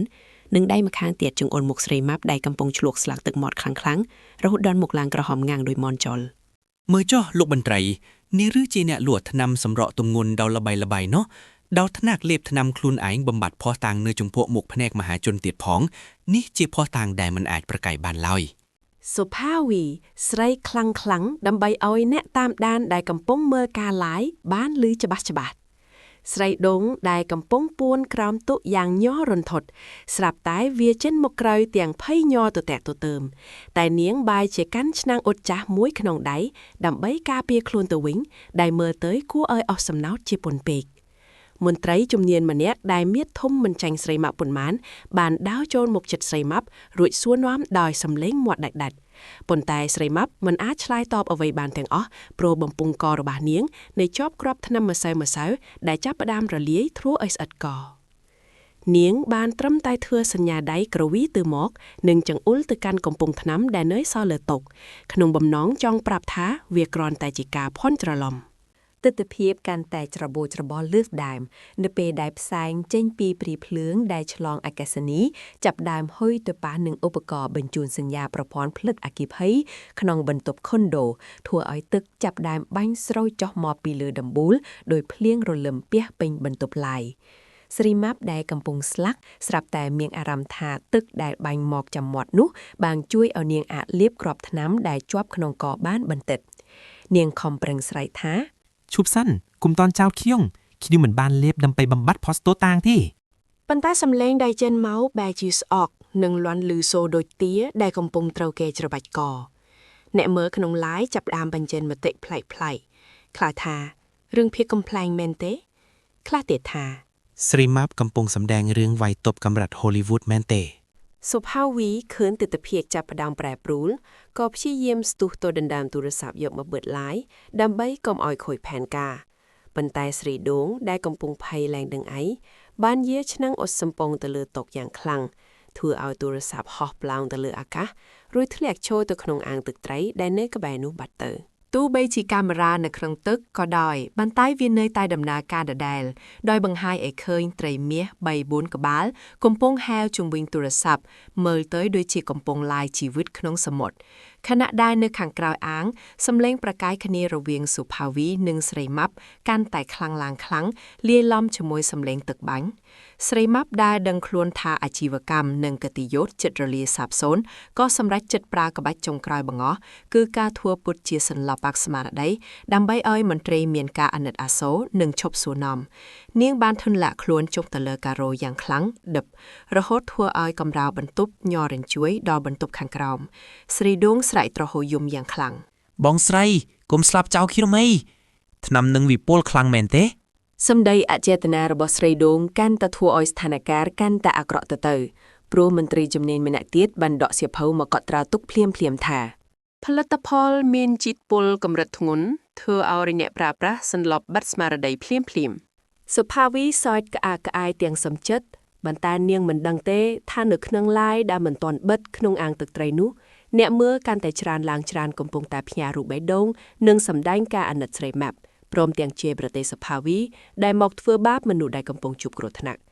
សូម្បីតែមន្ត្រីជំនាញម្នាក់ក៏ចាប់ផ្ដើមមានអារម្មណ៍ក្ដុកក្ដួនហើយព្យាយាមធ្វើចលនាបេះដូងឲ្យស្រីម៉ាប់តាមបច្ចេកទេសសង្គ្រោះបឋមប៉ុន្តែដោយសារតែស្រីម៉ាប់មានសាច់ច្រើនពេកមន្ត្រីរូបនោះខំប្រឹងសង្កត់ឡើងបែកញើសហួរស្រោចខ្លួនអស់កម្លាំងពីខ្លួនក៏នាងនៅតែមិនមានប្រតិកម្មនឹងខ្លួនវិញដែរភ្លាមនោះស្រីម៉ាប់ដែលកំពុងធ្វើពុតជាសន្លប់យ៉ាងសមនោះបានធំក្លិននំបញ្ចុកសម្លាខ្មែរដែលស្រីដងលួចទុកក្នុងកញ្ចប់ក្រោមតុរួយពោះរបស់នាងក៏ចាប់ផ្ដើមយំគ្រូកយ៉ាងខ្លាំងដែលធ្វើឲ្យគ្រប់គ្នានៅក្នុងបន្ទប់ស្ងាត់មុតឈឹងស្រីម៉ាប់ដឹងខ្លួនថាការធ្វើពុតជាសន្លប់របស់នាងប្រហែលជាត្រូវបែកការអាម៉ាស់មុខមិនខានដោយសារតែក្រពែរបស់នាងមិនព្រមសហការតាមឡាយស្រីម៉ាប់ដឹងខ្លួនថាការធ្វើពុតជាសន្លប់របស់នាងប្រហែលជាត្រូវបែកការអាម៉ាស់មុខមិនខានដោយសារតែក្រពះរបស់នាងមិនព្រមសហការតាមឡើយសំឡេងគ្រូកដែលលាន់ចេញពីផ្ទៃពោះដ៏មានសាច់របស់នាងហាក់ដូចជាសូរជួងសញ្ញាប្រកាសអាសន្ននៅក្នុងបន្ទប់សួរចម្លើយដ៏ស្ងាត់ជ្រងំមន្ត្រីប៉ូលីសដែលកំពុងខំប្រឹងធ្វើចលនាបេះដូងសង្គ្រោះបឋមឲ្យនាងនោះបានបង្អង់ដៃភ្លាមរួចងើបមុខសម្លឹងមើលទៅក្បាលពោះស្រីម៉ាប់ទាំងភ្នែកហៅថាស្រឡំកាំងគួកជូតញើសដែលហូរស្រោចមុខរួចងាកទៅមើលមន្ត្រីម្នាក់ទៀតដែលឈរក្បែរនោះក្នុងន័យចង់សួរថាតើមានមនុស្សសន្លប់ឯណាដែលមានសម្លេងពោះខ្លាំងដូចរន្ទះបាញ់បែបនេះចំណែកឯស្រីដងវិញនាងខំប្រឹងរុនកញ្ចប់នំបញ្ចុកសម្លខ្មែរដែលនៅក្រោមតុឲ្យចូលទៅជ្រៅបន្តិចដើម្បីកុំឲ្យភាយក្លិនចេញមកក្រៅប៉ុន្តែរឹតតែរុនក្លិនប្រហុកដ៏ឈ្ងុយឈ្ងប់បែរជារសាត់ទៅចំច្រមុះស្រីម៉ាប់កាន់តែខ្លាំងស្រីម៉ាប់ដែលកំពុងបិទភ្នែកធ្វើពុតជាសន្លប់នោះបានចាប់ផ្ដើមកំរោកចុងច្រមុះតិចតាមក្លិននំបញ្ចុកបបោមាត់របស់នាងចាប់ផ្ដើមរំកិលហាក់ដូចជាកំពុងតំពាអីម្យ៉ាងទាំងយល់ស្បត់សុភាវីដែលឈរសង្កេតការក្បែរនោះចាប់ផ្ដើមភ័យស្លន់ស្លោខ្លាចបែកការនាងក៏ប្រញាប់ស្រែកឡើងខ្លាំងដើម្បីបង្វែរដានលោកប៉ូលីសកុំឆ្ងល់អីនេះគឺជាអាការៈពោះវៀនធ្វើការលើសចំនួនដោយសារតែថ្នាំសម្រក់ទម្ងន់របស់ពួកយើងកំពុងដុតបំផ្លាញជាតិខ្លាញ់ក្នុងខ្លួននាងសាហាវពេកទើបវាមានសូរសម្លេងផ្ទុះចេញមកក្រៅបែបនេះក្រនតែសុភាវីនិយាយចប់ភ្លាមស្រីម៉ាប់ដែលទ្រាំនឹងក្លិននំបញ្ចុកមិនបានទៀតនោះក៏ស្រាប់តែបើកភ្នែកវឹងរួចស្ទុះអង្គុយឡើងទាំងដង្ហុកហើយស្រែកសួរដោយមិនដឹងខ្លួនថា នំបញ្ចុកនៅឯណាកុំអាល់ស៊ីអស់ទុកឲ្យម៉ាប់ខ្លះ គ្រប់គ្នានៅក្នុងបន្ទប់ស្ងាត់មកឈឹងដូចគេចាក់ទឹកសម្លាប់ស្រីម៉ាប់ដែលតែបតែដឹងខ្លួនថាខ្លួនឯងជ្រុលមាត់ក៏ប្រញាប់យកដៃខ្ទប់មាត់រួចធ្វើភ្នែកស្លីមរៀតចុះរៀឡើងរួចធ្វើជាសួរទាំងសំឡេងសាបសាវថា អូយខ្ញុំនៅឯណាតើរើខ្ញុំសន្លប់អស់រយៈពេលប្រមាណសតវត្សរ៍ហើយចុះនំបញ្ចុកដែលទេវតាប្រទានឲ្យខ្ញុំក្នុងយល់សប្តិមិញនេះបាត់ទៅណាអស់ហើយ មន្ត្រីប៉ូលីសដែលញើសហូរចូលខ្លួនមិញនេះបានច្របកដៃទាំងហួសចិត្តរួចមានប្រសាសន៍ដោយសំឡេងមើងម៉ាត់ ឈប់សម្ដែងទៅអ្នកនាងបើឃ្លានក៏ក្រោកមកនិយាយគ្នាឲ្យត្រង់មកមិនបាច់មកលេងលើខោនសន្លប់ឲ្យខ្ញុំហត់ធ្វើចលនាបែកដូងតតែបែកញើហូរស្រោយខ្លួនបែបនេះទេឥឡូវនេះបើអ្នកនាងដឹងខ្លួនហើយយើងមកបន្តរឿងថ្នាំសម្រក់ទម្ងន់របស់អ្នកនាងវិញតើអ្នកនាងដឹងទេថាមានអតិថិជនប្តឹងថាញ៉ាំថ្នាំរបស់អ្នកនាងហើយមិនត្រឹមតែមិនស្រកទេថែមទាំងឃ្លានបាយជាងមុន10ដងទៀត ស្រីម៉ាប់លួតលេបទឹកមាត់កាក់រួចងាកទៅមើលសុផាវីដែលកំពុងធ្វើសញ្ញាឲ្យនាងរកលេសដោះស្រាយស្រីម៉ាប់ក៏តបវិញទាំងញញឹមស្ងួត លោកប៉ូលីសតាមពិតទៅថ្នាំរបស់ខ្ញុំវាមានប្រសិទ្ធភាពតាមដំណាក់កាលទី1គឺបោពោះវៀនគឺវាធ្វើឲ្យយើងឃ្លានខ្លាំងដើម្បីឲ្យយើងញ៉ាំឲ្យអស់ទីចិត្តសិនរួចទៅវាចាប់ផ្ដើមស្រក់នៅជាតិក្រោយអូយមិនមែនទេគឺនៅខែក្រោយ ស្រីដងដែលស្ដាប់សម្ដីស្រីម៉ាប់ហើយក៏លួចទៀនកញ្ចាប់នំបញ្ចុកចេញមករួចខ្សឹបប្រាប់ស្រីម៉ាប់ថា ម៉ាប់អើយឈប់និយាយពីជាតិក្រោយទេឥឡូវនំបញ្ចុកនេះជាត្រីក៏ហើយចាំដោះស្រាយរឿងប៉ូលីសតាមក្រោយចុះ មន្ត្រីប៉ូលីសបានត្រឹមតែក្រវីក្បាលទាំងហួសថ្លែងខណៈដែលគាត់ចាប់ផ្ដើមបើកកែវថ្នាំសម្រក់ទម្ងន់របស់ស្រីម៉ាប់មកពិនិត្យពេលដែលគាត់បើកកម្របភ្លាមក្លិនម្សៅកាកាវលាយជាមួយស្ករសបានភាយឡើងពេញច្រមុះធ្វើឲ្យគាត់សង្ស័យកាន់តែខ្លាំងគាត់ក៏សម្រេចចិត្តយកស្លាបព្រាមកដកម្សៅនោះបន្តិចរួចសួរទៅកាន់អ្នកទាំងបីដោយទឹកមុខម៉ាំថា តើនេះជាថ្នាំសម្រក់ទម្ងន់ឬក៏ជាគ្រឿងផ្សំនំខេកហេតុអ្វីបានជាវាមានក្លិនដូចម្សៅសូកូឡាអញ្ចឹង ស្រីម៉ាប់ភ័យរហូតដល់ញ័រដៃញ័រជើងព្រោះនាងដឹងច្បាស់ថាអថាកំបាំងនៃថ្នាំសម្រក់ទម្ងន់រូបមន្តមហាសាលរបស់នាងជិតនឹងត្រូវបានលាតត្រដាងនៅចំពោះមុខច្បាប់មិនខានឡើយស្រីម៉ាប់ព្យាយាមសម្រួលដេញហើមដែលកំពុងតែហក់ឡើងញឹកញាប់ក្នុងខណៈដែលញើសត្រជាក់ចាប់ផ្ដើមហូរស្រក់ចុះតាមចិញ្ចើមរបស់នាងយ៉ាងសស្រាក់នាងសម្លឹងមើលមុខមន្ត្រីត្រួតពិនិត្យរូបនោះរួចបង្ខំញញឹមទាំងស្ងួតបំពង់កហើយឆ្លើយតបទៅវិញដោយសំឡេងញញើថា លោកមន្ត្រីតាមពិតទៅនេះគឺជាបច្ចេកវិទ្យាថ្មីបំផុតដែលខ្ញុំទើបតែរកឃើញវាគឺជាម្សៅកាកាវសម្រក់ទម្ងន់ក្លិនមុនស្នេហ៍នឹងណាក្លិនវាដូចសូកូឡាអញ្ចឹងដើម្បីឲ្យអ្នកចង់ស្រក់គីឡូមានអារម្មណ៍ថាដូចកំពុងញ៉ាំបង្អែមតែធៀបពិតវាជួយដុតបំផ្លាញខ្លាញ់កំងខ្លួនដោយភ្លើងឆេះកន្ទុយភ្លុំអញ្ចឹងលោក នាងសុផាវីដែលឈើក្បាលនោះក៏ប្រញាប់ងក់ក្បាលគាំទ្រភ្លាមទាំងស្លិនស្លោថា ត្រូវហើយលោកមន្ត្រីនេះជាមិនអាគមវិទ្យាសាស្ត្រទំនើបបំផុតរសជាតិដូចនំខេកតែសាច់ចេញមកដោយតារាម៉ូដែលល្បីៗអញ្ចឹង មន្ត្រីត្រួតពិនិត្យជ្រួញចិញ្ចើមមិនជួយជាឡើយរួចសម្លឹងមើលទៅស្រីដងដែលកំពុងតែឈរញ័រខ្លួនដោយកូនមាន់ត្រូវទឹកភ្លៀងនៅកាច់ជ្រុងតក់គាត់មិនបង្អង់យូរឡើយក៏ដើរទៅក្បែរធុងជ័រធំមួយដែលដាក់នៅពីក្រោយធ្នើរួចបើកវាភ្លាមដោយគ្មានការអនុញ្ញាតស្រីម៉ាប់សឹងតែចង់សន្លប់នៅនឹងកន្លែងព្រោះក្នុងធុងនោះគឺជាថង់ម្សៅសូកូឡាយីហោល្បីម្សៅមីឡូនិងស្ករសជាច្រើនគីឡូក្រាមដែលមិនទាន់បានចាក់បញ្ចូលដបមន្ត្រីរូបនោះដកដង្ហើមធំរួចលើកថង់ម្សៅមីឡូមួយថង់ធំឡើងមកបង្ហាញខុសតាក់យ៉ាងច្បាស់នៅចំពោះមុខអ្នកទាំងបី ចុះអាថង់មីឡូដាំមព្លីថង់ដែលលាក់នៅពីក្រោយនេះជាបច្ចេកវិទ្យាអាហ្វ្រិកដែលអ្នកឯងនិយាយមែនទេឬមួយក៏ជាភស្តុតាងនៃការបោកប្រាស់បន្លំភ្នាក់សាធារណជន ស្រីដងដែលភ័យខ្លាំងពេករហូតដល់បាត់បង់ការគ្រប់គ្រងស្មារតីក៏ស្រាប់តែផ្លិតមាត់និយាយចេញមកទាំងមិនដឹងខ្លួនថា ម៉ាប់អើយខ្ញុំប្រាប់ហើយតើថាឲ្យប្រញាប់ដុតថង់មីឡូនិងថង់ស្ករសទាំងនេះចោលគុំទុកឲ្យគេឃើញក្នុងហាងឥឡូវងាប់ទាំងឲ្យគ្នាហើយគ្មាន flow បដិសេធបានទៀតទេ លឺបែបនេះស្រីម៉ាប់សឹងតែចង់យកក្បាលទៅបោកនឹងជញ្ជាំងឲ្យបែកព្រោះមិត្តសម្លាញ់ដ៏ស្មោះត្រង់របស់ខ្លួនបានសារភាពកំហុសគ្រប់យ៉ាងដោយមិនបាច់ដេញដោលសួរនាំច្រើនស្រីម៉ាប់ងាកទៅសម្លឹងមើលស្រីដងទាំងភ្នែកស្លក់ដោយភាពខឹងសម្បារួចងាកមកញញឹមបែបអស់សង្ឃឹមដាក់មន្ត្រីម្ដងទៀតទាំងអង្វរក លោកមន្ត្រី តាមពិតខ្ញុំគ្រាន់តែចង់ឲ្យអតិថិជនមានកម្លាំងកំហែងខ្លះៗពេលហាត់ប្រាណទើបខ្ញុំបន្ថែមម្សៅមីឡូនិងស្ករតិចតួចនឹងណាដើម្បីឲ្យវាមានរសជាតិឆ្ងាញ់ងាយស្រួលផឹក មន្ត្រីរូបនោះសើចចំអកបន្តិចរួចក្រវីក្បាលដោយការហ៊ូសជាតិជាខ្លាំង បន្ថែមតិចតួចក្នុងម្សៅសម្រាប់ទម្ងន់របស់ឯងនេះមានតែជាតិស្ករនិងម្សៅសូកូឡាពេញបន្ទុកតែម្ដងអ្នកឯងមិនត្រឹមតែបោកប្រាស់អ្នកប្រើប្រាស់ថាវាជាថ្នាំសម្រាប់ទម្ងន់ដ៏ស័ក្តិសិទ្ធិទេតែអ្នកឯងថែមទាំងធ្វើឲ្យគេឡើងជាតិស្ករលើសដើមទៀតផងសំណាងហើយតែមកដល់ពេលនេះគ្មានអ្នកណាគ្រោះថ្នាក់ដល់ជីវិតគ្រាន់តែឡើងគីឡូថែមលើសមុននោះ គាត់ក៏បញ្ជាឲ្យកូនចៅរបស់គាត់ប្រមូលវត្ថុទាំងដែលនៅសេសសល់ទាំងអស់ទុកជាភ័ស្តុតាងរួចដកខ្នោះដៃមកបំរុងនឹងប្រើប្រាស់ទៅនៅម្ចាស់ហាង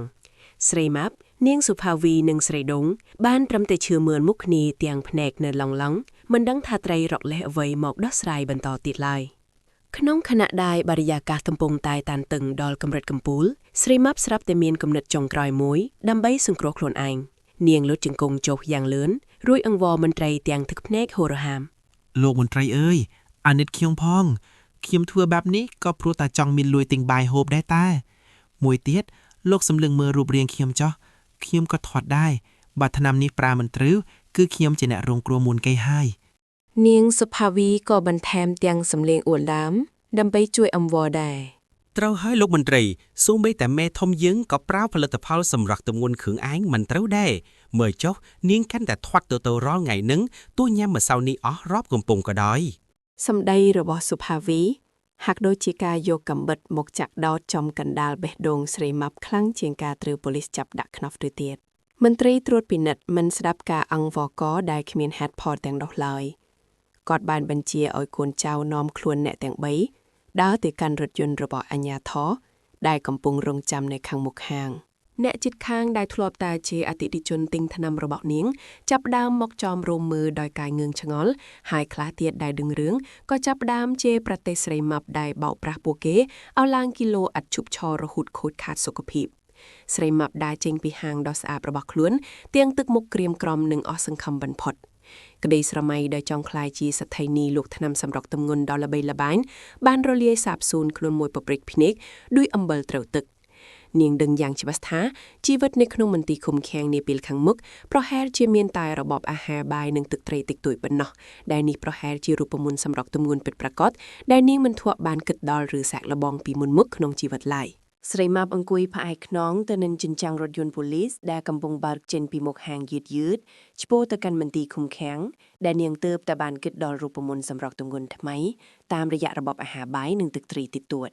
ភ្នែករបស់នាងសម្លឹងមើលទៅក្រៅបង្អទាំងកដុកកដួលតាមចន្លោះចម្រឹងដែកនៃរថយន្តឃើញហាងដែលធ្លាប់តែជាមោទនភាពនិងមានមនុស្សម្នាអ៊ូអរคล้ายជាកន្លែងដែលពោពេញដោយការចោមរោមពីសំណាក់អ្នកកាសាននិងជនរងគ្រោះដែលកំពុងស្រែកជាប្រទេសផ្លាសាសុផាវីនិងស្រីដងដែលធ្លាប់តែជាជំនួយការចំណិតនិងជាអ្នករួមគំនិតក្នុងអាជីវកម្មលក់ថ្នាំសម្រាប់ទម្ងន់បោកប្រាស់នេះក៏ត្រូវបានសមត្ថកិច្ចហៅជាសួរនាំតាមរថយន្តមួយផ្សេងទៀតផងដែរពួកគេទាំងពីរមានទឹកមុខស្លេកស្លាំងដោយមន់ត្រីថ្នាំគ្មានសដាននៃភាពលុយឆាយដែលធ្លាប់មានកាលពីសប្តាហ៍មុនឡើយនៅពេលរថយន្តឈប់ងក់នៅមុខអធិកាឋានស្រីម៉ាប់ត្រូវបានគេបណ្តោយចូលទៅក្នុងបន្ទប់សាកសួរយ៉ាងតក់ក្រហល់បំផុតបរិយាកាសដ៏ត្រជាក់និងតានតឹងនៅក្នុងបន្ទប់នោះបានធ្វើឲ្យនាងដែលធ្លាប់តែជាតារា live វីដេអូពូកែនិយាយក្លាយជាមនុស្សដែលគិតអ្វីមិនចេញនិងនិយាយមិនចង់រួចសម្បីតែមួយម៉ាត់ អ្នកនាងសុកម៉ាប់តែអ្នកនាងដឹងទេថាថ្នាំសម្រក់ទម្ងន់ដែលអ្នកនាងផ្សព្វផ្សាយលក់វាមិនត្រឹមតែបោកប្រាស់លួយកាក់គេទេ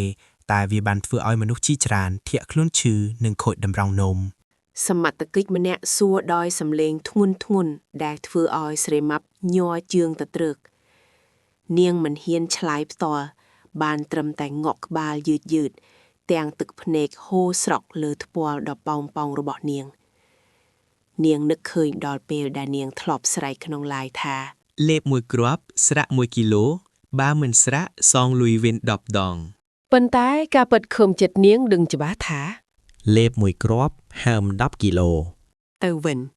ចំណែកសុផាវីដែលអង្គុយនៅតុសាកសួរកបែននោះចាប់ផ្ដើមយំខ្សឹកសួរយ៉ាងខ្លាំងហើយរៀបរាប់ប្រាប់សមត្ថកិច្ចថាខ្លួនក៏ជាជនរងគ្រោះម្នាក់ដែរព្រោះតាំងពីជួយស្រីម៉ាប់លួកមកនាងឡើងគីឡូជិតដល់100ហើយស្រីដងក៏មិនខុសគ្នាដែរ នាងសម្លឹងមើលស្រីម៉ាប់ដោយក្រសែភ្នែកខឹងសម្បាបំផុត ម៉ាប់អែងថាថ្នាំនេះរួមមូលពីអាមេរិកតែការពិតអែងលាម្សៅមីជាមួយថ្នាំបង្ការចំណងអាហារសោះ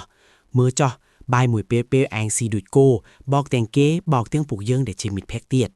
ក្រោយការសាកសួរដ៏យូររាប់ម៉ោងស្រីម៉ាប់ត្រូវបញ្ជូនទៅកាន់បន្ទប់ឃុំឃាំងបណ្ដោះអាសន្នដើម្បីរងចាំចំណាត់ការបន្តតាមនីតិវិធីច្បាប់នៅទីនោះបរិយាកាសស្ងប់ស្ងាត់ជ្រងំខុសពីពិភពខាងក្រៅដ៏វឹកវរក្នុងបន្ទប់ចង្អៀតនោះមានតែបង្អួតតូចមួយខ្ពស់ផុតក្បាលដែលមានចម្រឹងដែកខ្វាត់ខ្វែងការពារយ៉ាងមាំមិនយូរប៉ុន្មានមន្ត្រីម្នាក់បានយកថាសបាយមកឲ្យតាមចន្លោះទ្វារវាជាបាយសមួយកដាប់តូចនិងទឹកសម្លថ្លាដែលមានត្រីមួយដុំតូចអណ្ដែតលើ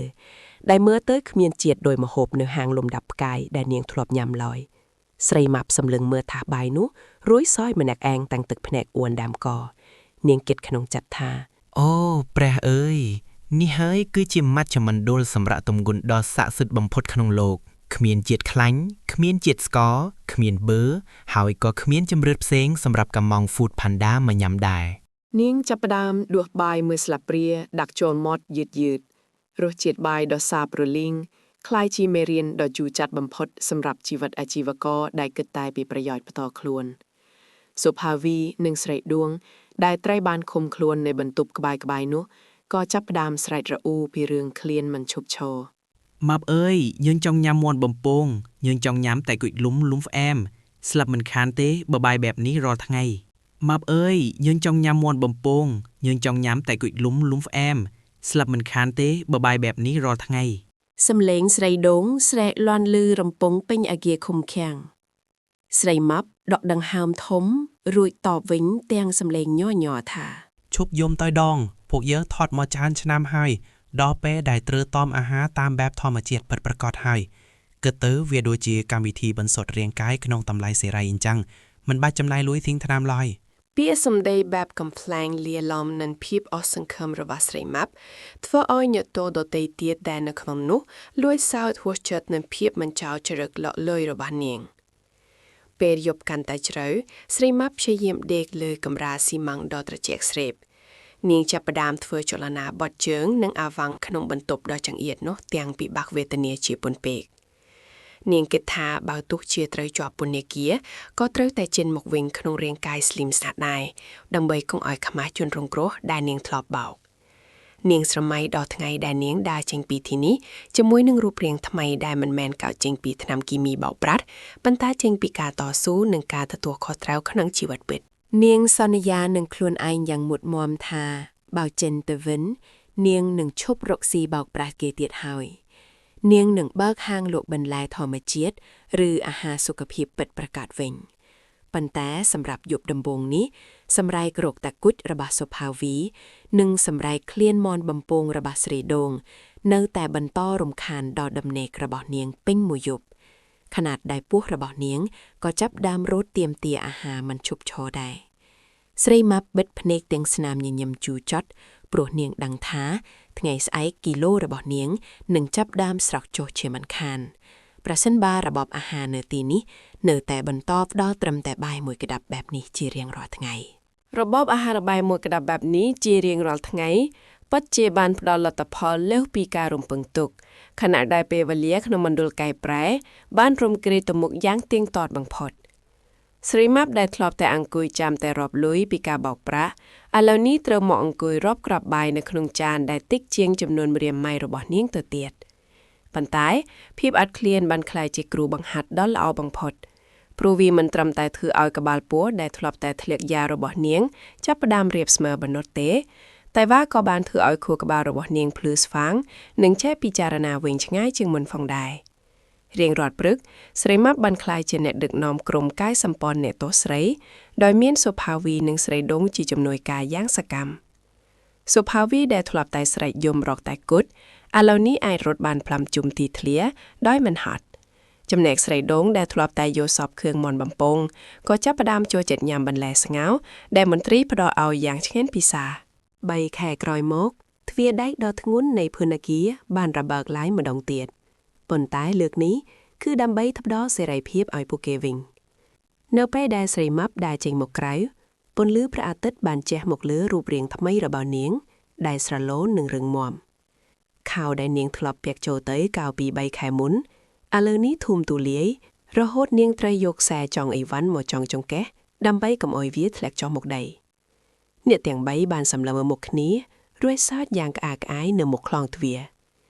ស្រីម៉ាប់បាននិយាយទៅកាន់មិត្តភក្តិទាំងពីរដោយទឹកមុខមោះមុតថា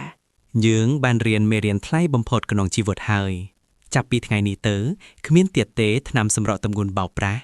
គឺមានតែសុខភាពពិតប្រាកដប៉ុណ្ណោះពួកគេបានសន្យាជាមួយគ្នាថានឹងចាប់ផ្ដើមជីវិតថ្មីដែលស្មោះត្រង់បំផុត6ខែក្រោយមកនៅក្បែរផ្សារដ៏អ៊ូអរមួយមានហាងតូចមួយដែលតុបតែងដោយពណ៌បៃតងស្រស់និងមានផ្លាកយីហោរំលេចអក្សរយ៉ាងធំធំគួរឲ្យចាប់អារម្មណ៍ថាហាងអាហារសុខភាពស្រីម៉ាប់សម្ដីពិតនៅក្នុងហាងនោះគ្មានថ្នាំគ្រាប់ពណ៌ឆើតឆាយសូម្បីតែមួយគ្រាប់ប៉ុន្តែមានសាឡាត់ស្រស់ៗទឹកផ្លែឈើធម្មជាតិនិងម្ហូបអាហារដែលចំអិនដោយគ្មានជាតិខ្លាញ់អាក្រក់ស្រីម៉ាប់ដែលឥឡូវនេះមានរូបរាងដូចជាតារាម៉ូដែលសុខភាពបានមមាញឹកក្នុងការរៀបចំចានអាហារជូនអតិថិជនយ៉ាងរហ័សរហួនសុភាវីទទួលបន្ទុកផ្នែកឆុងទឹកផ្លែឈើស្រស់ដោយមិនដាក់ស្ករចំណែកស្រីដូងក្លាយជាអ្នកជំនាញធ្វើសាច់ទ្រុំមាន់អាំងដ៏ល្បីប្រចាំតំបន់ថ្ងៃមួយអតិថិជនចាស់ម្នាក់ដែលធ្លាប់ទិញថ្នាំបោកប្រាស់របស់នាងបានដើរចូលមកក្នុងហាងទាំងការងឿងឆ្ងល់គាត់បានសម្លឹងមើលស្រីម៉ាប់ពីក្បាលដល់ចុងជើងរួចសួរដោយមិនអស់ចិត្តថាតានេះជាក្មួយស្រីម៉ាប់មែនទេហេតុអ្វីបានជាឥឡូវស្គមនិងស្អាតម្ល៉េះតាមានថ្នាំសម្ងាត់អ្វីមែនទេស្រីម៉ាប់ញញឹមយ៉ាងស្រស់រួចលើកចានបន្លែស្រស់មួយចានមកដាក់លើតុហើយឆ្លើយតបវិញដោយភាពជឿជាក់ថាចាបងថ្នាំសម្ងាត់របស់ខ្ញុំគឺការហាត់ប្រាណនិងអាហារធម្មជាតិទាំងនេះឯង